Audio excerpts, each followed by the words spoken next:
الرحمن الرحيم، والصلاة والسلام على أشرف المرسلين سيدنا محمد وعلى آله وصحبه وسلم. التحية لكم جميعا في هذه الأمسية الطيبة.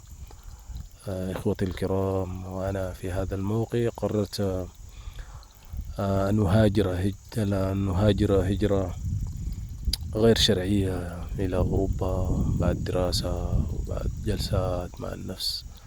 وجدت أنه لا خيار أمامي سوى أن أطرق هذا الباب الصعب وهذا الباب المرهق حقا. يعني أنا ما عشت هذه التجربة، لكن هذه التجربة متأكد أنها تجربة صعبة، تجربة قاسية، لكن لا خيار أمامنا. نحن السودانيين نعيش وضع صعب للغاية، وأنا مكثت في الخليج ما يقارب 10 أعوام، وعملت، لكن للأسف كلها أعمال هامشية لا تلبي طموحاتي وسقف أحلامي. لكن نقول الحمد لله أنه كونت منها أسرة وعلتها من هذا العمل البسيط، ولكن أطمح أن أوفر لأولادي ولأسرتي حياة أفضل، حياة يعني يستحقونها،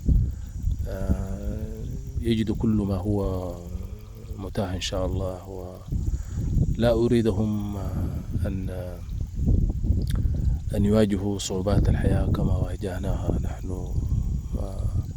هذه اللي يعني فيه قررت أن أهاجر وأن أطرق هذا المجال. كما أسلفت إنه الصعب، وأوروبا ليست الجنة، ولكن قد نجد فيها الفرص أكثر إن شاء الله. وأنا من هذا المكان أشكر إخوتنا الخليجيين على ما وجدناه منهم من كرم ومعشر جميل.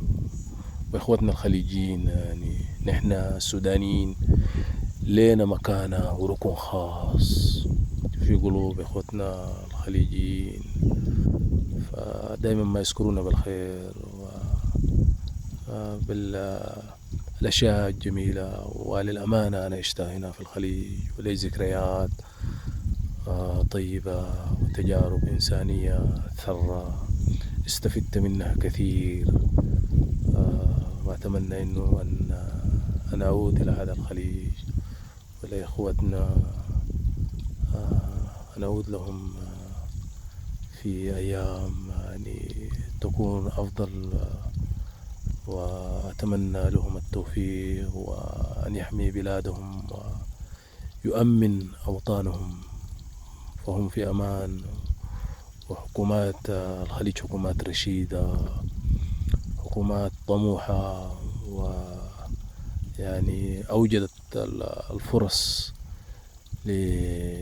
لأبنائها ولأي مواطن في هذه البلاد يعيش عيشة شريفة. وحتى نحن لا نعتبر نفسنا كأجانب، وعشنا أيام طيبة وأيام جميلة ولا تمحيح السنين إن شاء الله. فأيها الإخوة، أعينوني في هذه الرحلة بالنصائح والإرشاد الطيب، وإن شاء الله سأحملكم عبر التوثيق لهذه الرحلة بإذن الله. أنا لا أقول أن أبدأ هذه الرحلة غدا أو بعد غدا أو بعد شهر، ولكن إن شاء الله يعني أتمنى أنه وضع يكون أفضل، حتى وأنه يعني أوفق في هذه الرحلة الصعبة والرحلة القاسية إن شاء الله. لكم كل التحايا، والسلام عليكم ورحمة الله وبركاته.